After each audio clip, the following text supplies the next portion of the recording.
My name is Kendra Miles. I'm 35 years old. I manage operations for a small event company, and I live in a building where everyone pretends they're safe because there's a front desk and a key fob and a camera in the lobby. People love systems like that. They love the illusion of security because it lets them stop thinking about risk.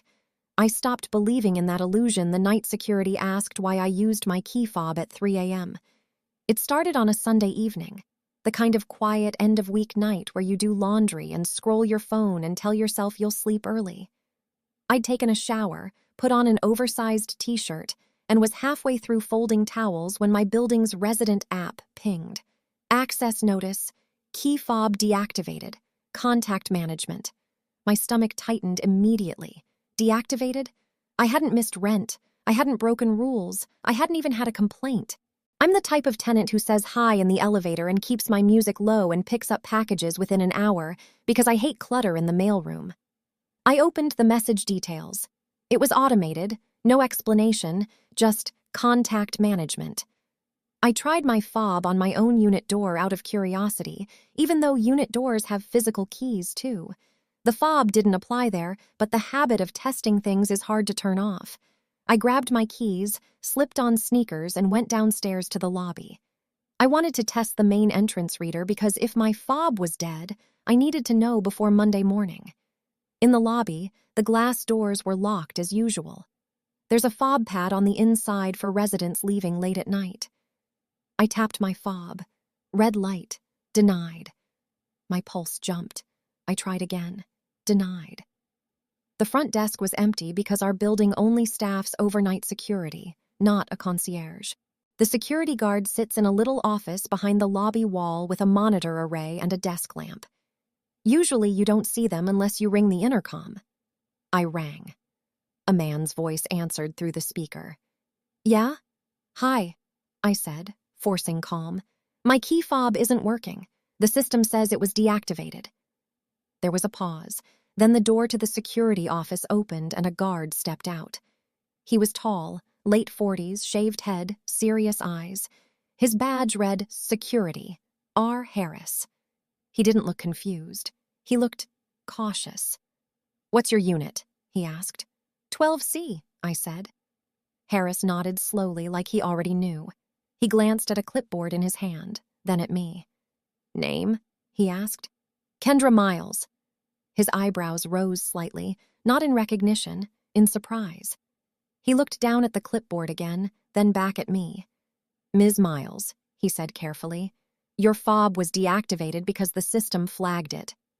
Flagged it for what? I asked. Harris hesitated, then said, because it was used at 3:04 a.m. this morning. I stared at him.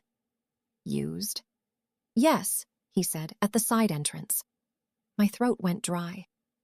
I was asleep, I said immediately. I wasn't downstairs at 3 a.m. Harris's eyes stayed on mine. That's why I'm telling you, he said, because if you weren't, then someone used your fob. My skin went cold. How would someone use my fob? I whispered. Harris glanced toward the cameras. That's what we need to figure out, he said. Management deactivated it when the system flagged unusual access. Multiple failed attempts, then a successful entry at an odd hour. Multiple failed attempts, then successful. My heart started pounding. So someone tried to get in with my fob, and eventually did, I said, voice shaking. Harris nodded once. And then your fob was used again 10 minutes later to access the elevator. I felt dizzy. Elevator to what floor? Harris looked down again.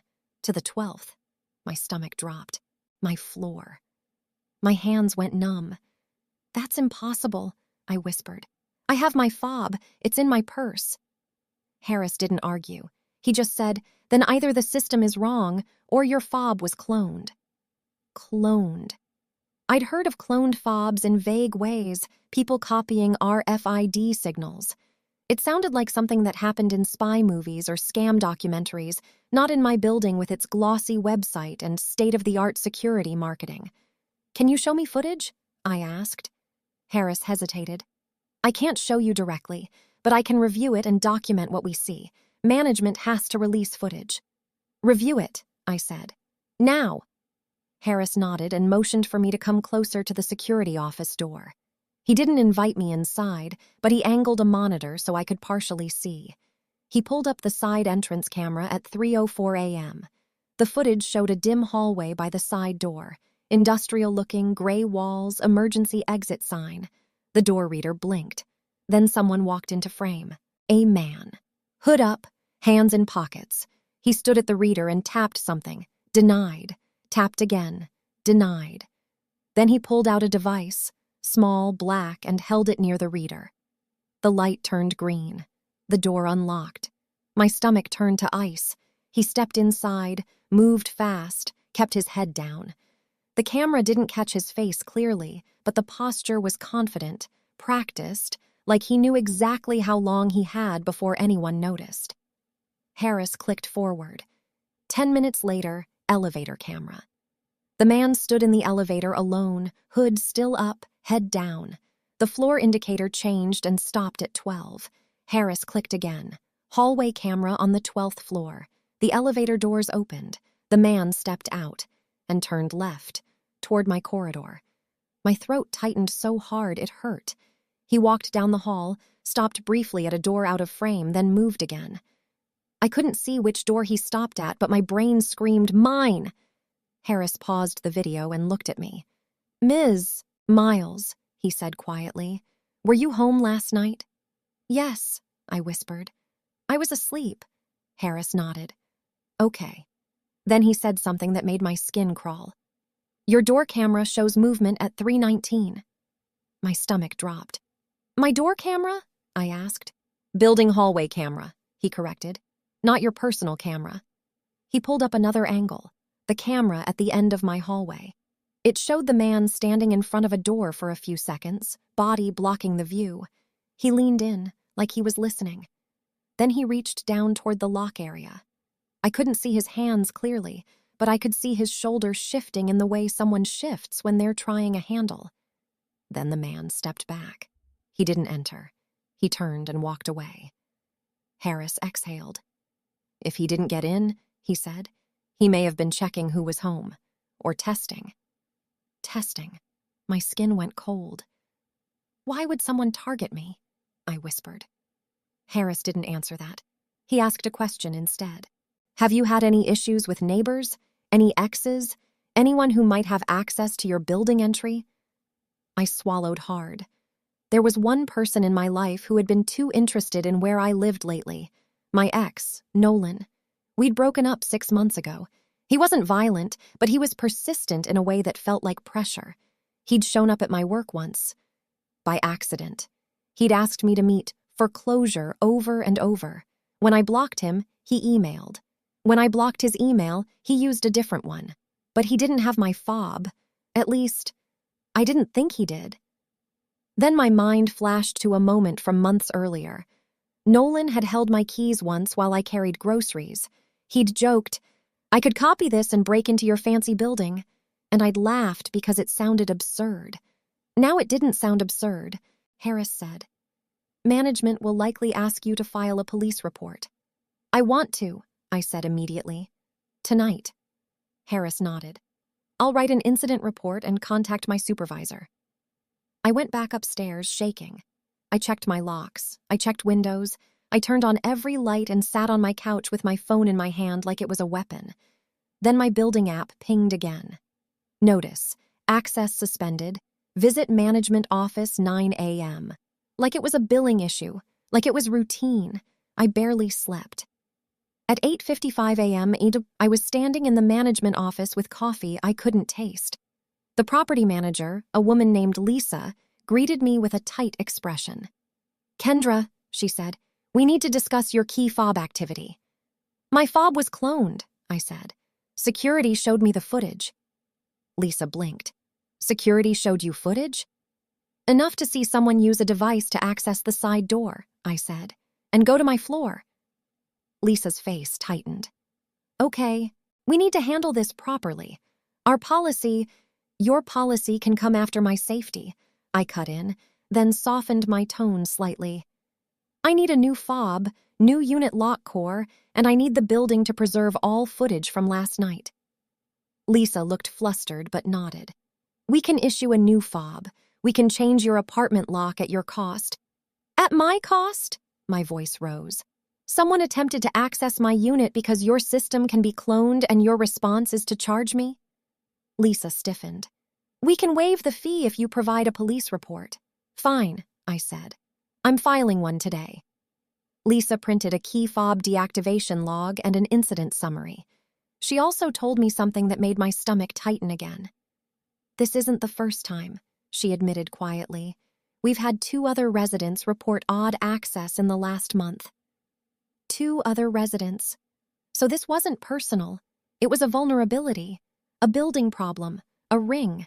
I walked straight to the police station with the incident report. The officer at the desk listened, then asked for footage. I gave them the building contact information and the timestamps. 3:04 a.m. side entrance, 3:14 elevator, 3:19 hallway.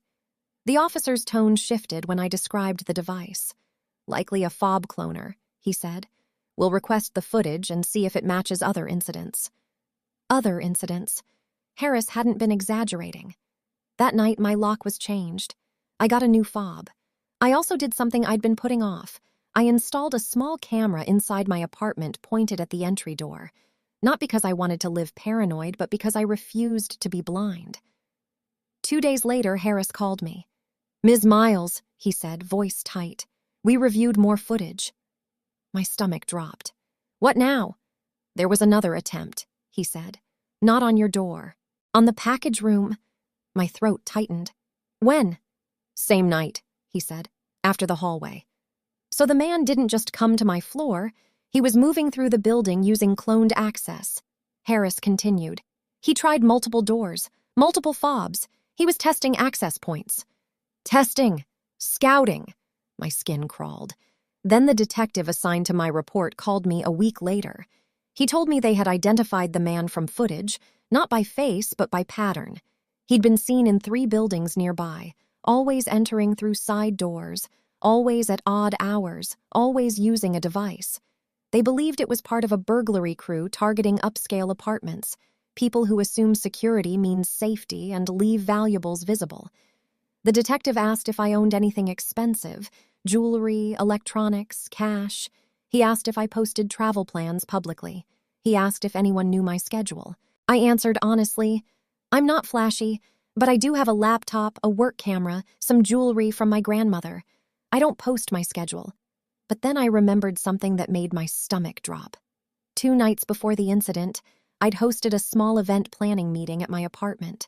Work friends, a vendor, a new assistant coordinator named Jory, who had asked a lot of questions about the building's access, laughing like it was curiosity. How do you get in? Is it fob only? Do you have cameras? Do you guys have a concierge? At the time, it sounded like small talk. Now it sounded like reconnaissance. I told the detective Jory's name. He said they'd look into it. A month later, management sent an email to all residents. Security upgrade, fob encryption update.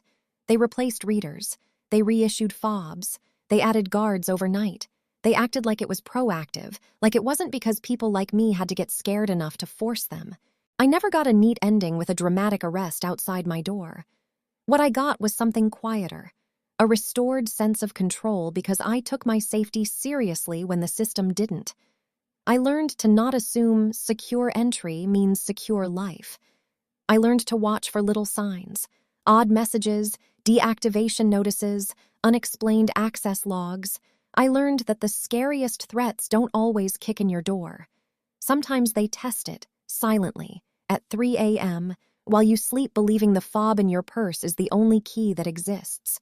Because my building's key fob was deactivated, until security asked why I used it at 3 a.m. And that's when I realized the most dangerous thing about modern security is how easy it is to trust it, right up until someone proves it can be copied.